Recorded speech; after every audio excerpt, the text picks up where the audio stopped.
The Scottish Football Podcast from BBC Radio Scotland.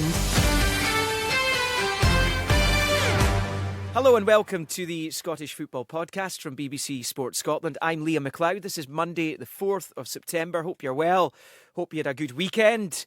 I'm joined by our chief sports writer, Tom English. We will be joined by the Motherwell manager, Stuart Kettlewell, later in the podcast. And what a fine job he's done. A victory at Tynecastle against Hearts. But Tom, I think we start with the match at Ibrox on Sunday. Celtic winning thanks to that Kyogo Furuhashi goal. We were both at the game. It was a strange derby match, I thought. I don't think either team was at anywhere near their maximum. And obviously there's the Roof goal, which is ruled out for the foul on Lagerbilke by Dessers, and that is the big talking point. Yeah, it is. It is a moment of controversy, but like it happened, around the half an hour mark. And I think, to be fair to Beale, he did mention that there was an awful lot of time after that. So I don't think Rangers fans, I don't think they are using it as a crutch. They're obviously not pleased about it, but the rest of their team's performance just wasn't up to the mark. Their new signings weren't up to the mark. They didn't handle it, and Celtic, panted and wheezed their way into Ibrox with all the injuries they've been having. Centre-backs missing, Hatate missing, and they still won the game.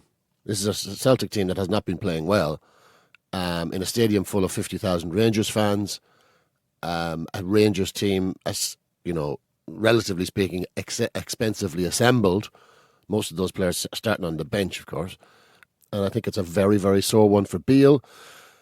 I think there's a lot of unhappy Rangers fans about Beale now, because there is this kind of perception, it's early in the season, give the man a chance, he's got all these new signings.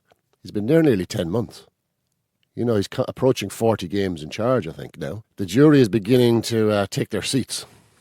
Well, let's look at the Celtic side of things first, because it's a fabulous win for them. It's a fabulous win for Brendan Rodgers, who continues this amazing record he has in the fixture. He's only lost one of his 14 now that he's been in charge of. He's got the best winning percentage of any manager who's taken charge of that fixture. It's well over 70% now, which is an amazing statistic. And what a magnificent result for him personally, and for the team collectively, off the back of two really poor performances and results, going out of the League Cup and then being held at home by St Johnstone inside their own stadium, where they had a 100% record in the Premiership last season. Yeah, and to winning at Ibrox without hitting a level that you nowhere near that level. Nowhere near that level, because the players missing, certain players out of form, which is worrying for everyone else when you consider that. For Rangers, they'll look at that and think, this is our chance to take advantage of a Celtic team that's kind of undercooked just now, but they failed to do that. They had to take advantage. They had to take advantage of Celtic yesterday, and they didn't.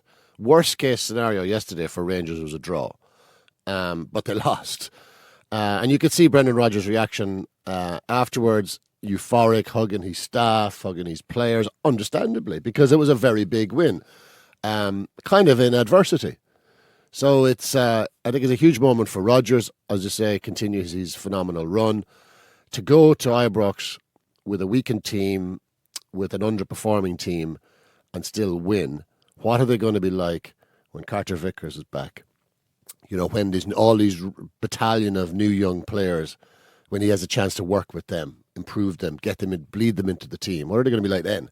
So if Rangers can't beat this Celtic team at home, what chance have they got? It's got to be, and I would say very little chance. Yeah. But what a result that was for Celtic yesterday. Where does this leave Michael Beale? Because this comes off the back of the Champions League exit as well.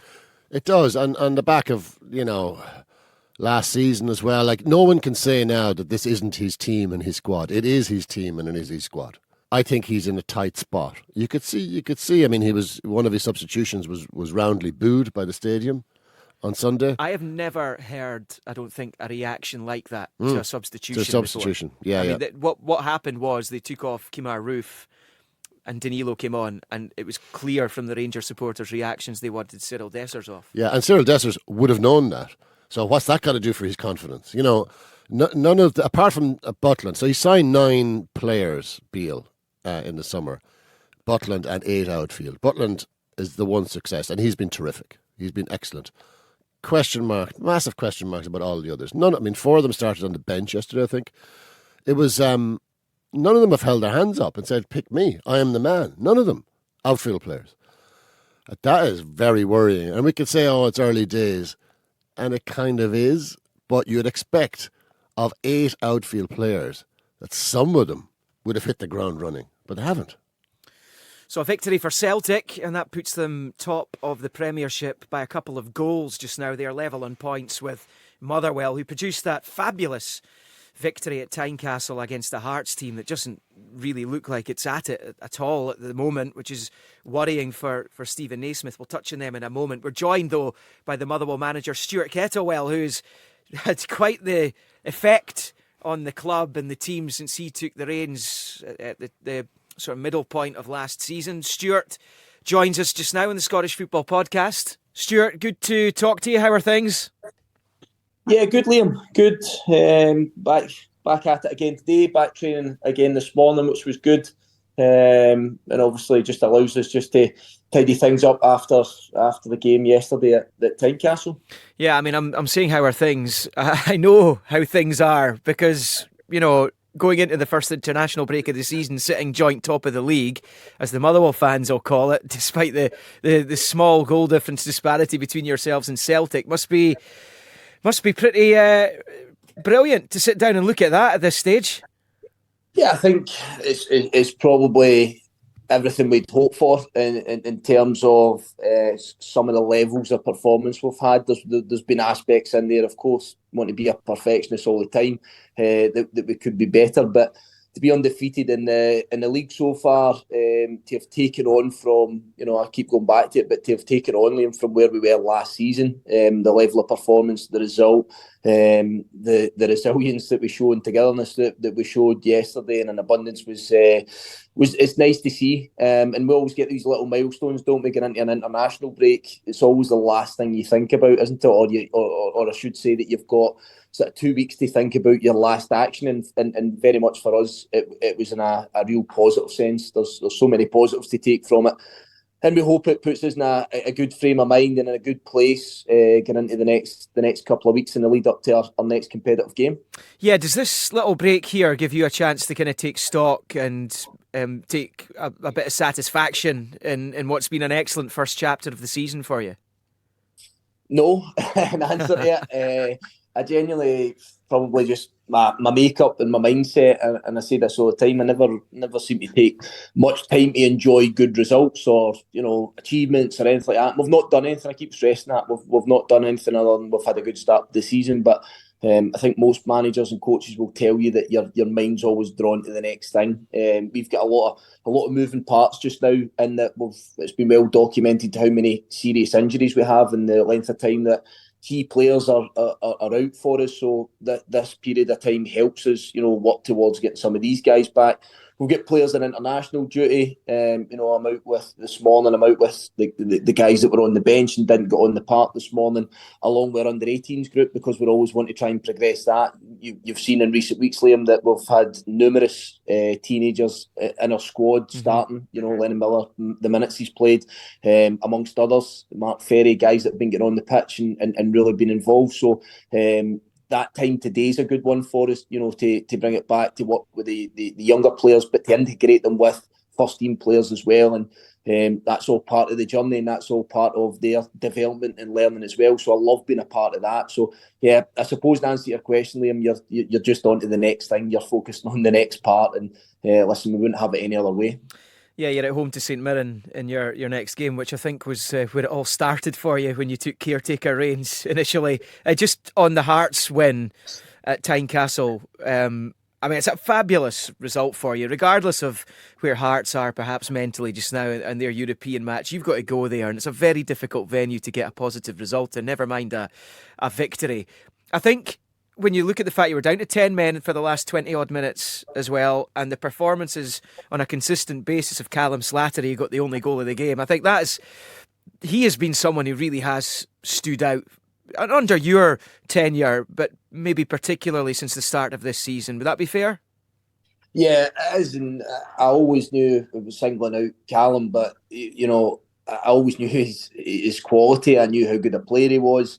It's really important to say that he's in a good place. He's in a good place, as in season for one reason or another, and I'm not going into it too much, but for one reason or another, last season it was stop-start for him a little bit, and he had a lot of challenges in there, one or two things that were really difficult, and I think what we've done is we've been able to get him a full pre-season. He's went through every part of that. He's bought into what we're trying to do as a football club, what we're doing on the pitch. We speak about, it's all the buzz phrases, but our tactical DNA, that pitch map, what does it look like for us? What should we do in and out of possession?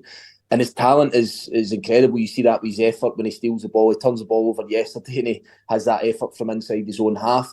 We know his talent, we know his quality, but he's really buying in with the work ethic and the hard yards you've got to do to make sure you're involved in a game, Liam. And that pleases me as much as the play that leads up to the goal, because if we don't get that buy-in and we don't get that work ethic from not just Callum but all the players, then we'll not get the moments, the 2 goals against Kilmarnock, the goal against Hearts, which I think are of supreme quality. I really do. As team goals go, they're excellent. But I think so much of that comes from the attitude and the application that we get from guys like Callum every single day.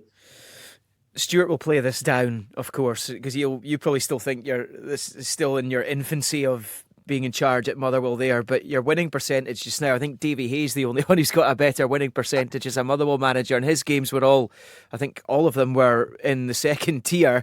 I mean, that's a great position for you to be in personally. I know you're not going to wax lyrical about yourself here, Stuart, but you must take some serious satisfaction in the job that you've done there, because Motherwell were at a seriously low ebb when you took the reins.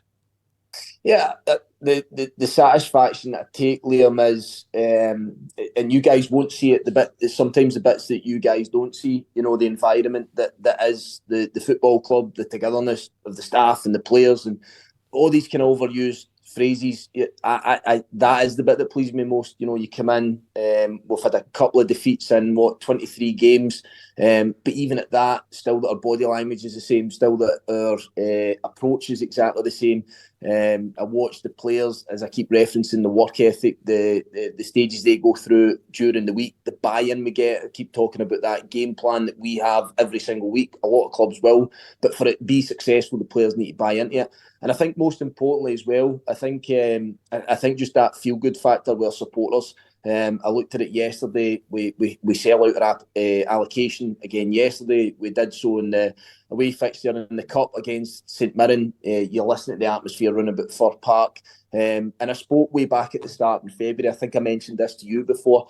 We have to do something to get the supporters on side. This idea of supporters should just support us, just because they're there, they pay their money, we take them for granted and all the rest of it. We have to do something. And I think what I'd really hope, Liam, is that the people that were at the ground and those that were able to see the highlights or whatever it was, follow it on the radio yesterday, I hope that they see that sort of that unity. I hope that they see that our players are giving them absolutely every ounce of energy and application towards wearing the jersey and playing for the football club. And we talk about, it's a brilliant result yesterday. It ended up coming because we put our bodies in the line. And I think in Scottish football, in particular, that's something that the supporters appreciate, when they can see they're getting everything from their group of players. And if we take away the win percentage and the record and the run and everything, I think that's maybe the aspect that pleases me most out of anything. Next few games for you, St Mirren, then you've got Rangers and Celtic back to back before September's out. Do you recalibrate your season's ambitions? Just finally, Stuart, do you recalibrate where you're at and where you might finish in the season when you've had such a positive start, or do you just go down the road that you began the campaign at? Yeah, I think I often repeat some of the things I say to the players, when I do pre and post match interviews, because I think that consistency of message is really, really important. And one of the things I spoke about yesterday to the players was pushing boundaries. Who's to tell us what games we can win and what games we can't win? Who's to tell us, exactly where we're going to finish in the league? And again, I've been consistently, I won't tell anybody what our ambitions and our aspirations are, because we've had that conversation in-house. Always do that before the season kicks off, and where we want to be, make sure we're joined up. But I never tell anybody that. I'll not give you the specifics of that. I'll not give you the exact detail of that. But I'm probably a person that's that's often found himself as a player and a coach and a manager as an underdog, be it through finances, be it through, the club that you're at, the expectation, whatever, as an underdog. And the bit that I feel that's always been a motivator and driver for me personally, which you try and implement to your players and your staff, is who's to tell us what boundaries you push. It's dictated to by us, our level of performance, our emotional intelligence during a game of football, how we execute game plans and all the rest of it. And I'm not getting carried away, but I'm simply trying to make that point and send that message that it's kind of on us. If we're quite content and we feel quite happy with our work so far and we want to put the tools away, then we'll not get very much. But if we want to keep pushing the boundaries and we want to keep testing ourselves and putting our body on the line, then we've kind of shown, I think, since February, that we can go beyond expectation, and I would love us to continue doing that. And I'll still every single day try and drive that message with the players, and as I say, if our supporters can go away and see that we've given our absolute all to the cause, then I think it can take us pretty far. And who knows? Not putting a number on it in the league. I'm not telling you what position we finish or exactly what we do, but I think if we do it properly and how we've set our stall out to this point, then we give ourselves a chance to maybe shock a few people and maybe cast a seed of doubt in our opponents when we play against them each weekend. Yeah, Stuart's done a tremendous job there, Tom. You see some of these guys who've come in having been in charge of the youth teams, the reserve teams, or whatever you want to call them, the academy, and have struggled. We're seeing that in different examples in the Scottish Premiership just now. He's obviously had the managerial experience at Ross County before that, but just magnificent. He's making this look very easy, isn't he? Yeah, second in the league. Joint top, I think you'll find it. Well, okay. Yeah, well, technically, if it ended today, then, technically second. Listen, they'll take that Take at the end of the season. Fans, at the end of the season, they'll take that. He's done an outstanding job. You look in the summer when they lost Van Veen, I just thought, oh, this is gonna be a long season. How can you replace a guy like him? The goals mountain that he created last season. Then they get Mika Biereth in, who looked a very, very accomplished player. He gets injured. I think, oh my God, you're not going to recover from that. But they've just kicked on. And it's a testament to Stuart Kettlewell and his players. Now, they haven't played Celtic and Rangers yet, and they will play them by the end of the month. They'll have played both of them.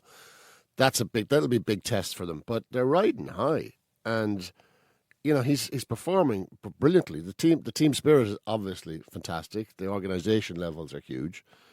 And they're sitting second. Motherwell and St Mirren, for me, are the stories of the season so far. Albeit we haven't had much of it, but I think those two clubs sitting second and third are the stories of the season. Well, Stephen Robinson, of course, manager of the month for August, but Stuart Kettlewell's usurped him at the start of September. And actually, probably fitting that Callum Slattery got the goal at Tynecastle yesterday, because he's been superb for them. Yeah, he has. I think what Kettlewell's done, he's taken this team, signed well, but he's improved what he has. Like this is a feat of coaching, and what the players that he's had, he's just worked on them, and he's developed them. He's made them better. What about Hearts? Right now, it's been a difficult dismal time for them. Obviously, the European exit in Greece, 4-0 hammering by Pauk. Then they come back into this game, and you take nothing away from the Motherwell win, because they've gone to Tynecastle and they've beaten Hearts, but Hearts are nowhere near the level they need to be at right now, are they? No, they're all over the place. I don't know. I look at Hearts and I don't know what they're trying to do. In the midfield, I see softness. I see weakness there. Like, I'm talking to some Hearts fans last night, and they are now talking about sacking the manager, wanting the manager sacked before the manager's officially been appointed. Yeah, this is where we are with Hearts now. There's a growing disquiet about Stephen Naismith. He's inexperienced. The job was too quick, too early for him. It's too much for him. A growing lobby want change. Now, you look at the Hearts squad and you think that's a decent squad. It needs strengthening in key areas, but it's a decent squad. And they should be performing a whole lot better than they are, but they're not. His record is poor. Aberdeen, another one. Club who are toiling just now. I watched the game against Hibs. Hibs won the match 2-0. They were deserving winners, and a real huge result for them as well. It was their first league win of the campaign, and for David Gray, he'll have been delighted to get that Aston Villa second leg out of the road, and then he can focus on these kind of matches. But to go to Pataudry and win 2-0, the 2 goals coming in the last 15 minutes in a 6-minute spell, for them it's brilliant, and it just blows the cobwebs away. And he and the club, who will hope to appoint a new manager any day now, perhaps, that they can kick on now. Yeah, and he's brought a bit of stability, after the kind of yo-yo world that they've been living in under Lee Johnson. That was a fine victory for them. Just calms everybody down. Maybe buys the board a little bit more time to kind of measure up who's in the running for this job. So hats off to David Gray and what he's achieved in a very short space of time. That was a big victory, thoroughly deserved. I mean, it was totally merited. I think they did a job on him. Aberdeen look completely bedraggled just now. For lots of new signings. That's going to take a while to bed these signings in, but there doesn't seem to be much for Barry Robson to hang his hat on just now. He's one of the most positive men in the world when you listen to his interviews. Yeah. But actually, the last 3 performances against St Mirren, Häcken and Hibernian have been nowhere near good enough. And what's the record now going back to the... 2 wins and 12 he's got now going back into last season. I think he's won 1 league game since he was appointed full-time after the 7 wins in a row as caretaker. It's not good, is it? So how are the Aberdeen fans? Are they beginning to get a bit restless, or are they patient? I think there is. I think there is restlessness there, especially off the back of the last 3 performances. And when you look at the fixture card they've got after the break, they've got Hearts away, Eintracht Frankfurt away. They've then got a double-header against Ross County, which includes an away League Cup quarter-final. And then they've got Rangers at Ibrox. I mean, how many points are they getting out of the league matches in there? Like Europe will be great, the trips and all the rest of it, but it could be bruising as well. I mean, we saw what happened to Giovanni Van Bronckhorst last season. I mean, he didn't survive the Champions League. His reputation was in tatters. That's a tough group that Aberdeen are in. Tough games there. How many of those games are they going to survive in? It's stressed. It looks stressed to me. I would be concerned, given the nature of the performances against St Mirren. Now they got a point out of that, so you park that. They've got the point. You move on. The Häcken game 3-1. There were chances for both teams. Miovski and Duke have missed glaring opportunities. Okay, the Hibs game. I think there's an argument to say that the St Mirren performance was actually the worst out of the 3. Yeah, that's the game they got something out of. And for Aberdeen to be effective, they need all their big players to perform. And Duke is not performing, is he? Just Duke hasn't turned up yet. We know what a terrific player he can be, but he hasn't. Well, he hasn't scored since April. That's a major problem for them. They need him. They need Miovski. They need all their big players, and they've got some very, very good players, as we saw when Barry Robson took over. And they look very uneasy in defence. They look uneasy. The first goal, both goals were terrible to concede. Yeah. Great for Hibs, but for Aberdeen, the first one in particular, I mean, it was just so simple. But in his first run of games, when he put up this incredible defensive record, they weren't conceding soft goals. They weren't conceding many goals at all. Well, Matty Pollock and Liam Scales probably had a lot to do with it. There you go. So it looks like they don't have the players in there just now. Don't look like they're on the same they're level. Colossal losses, the two of them, because he had stability. You had a rock there at the back, foundations, and they don't have that now. That's been ripped out. It hasn't been replaced. You'd still expect them, even without those guys. You'd still expect Aberdeen to be doing better because they have good players in their team, in their squad, but it's not happening. Well, we'll wait and see what happens post-international break, and the drama will continue, of course. Will. Just before we finish up, the one thing from Saturday, the major takeaway from Saturday was the VAR intervention at Rugby Park as Ross County beat Kilmarnock 1-0. What did you think of all that? I felt for Derek McInnes. It's not the first time he's had an issue. No, Kilmarnock fans will feel as if the world is out to get them. There's several incidents last season.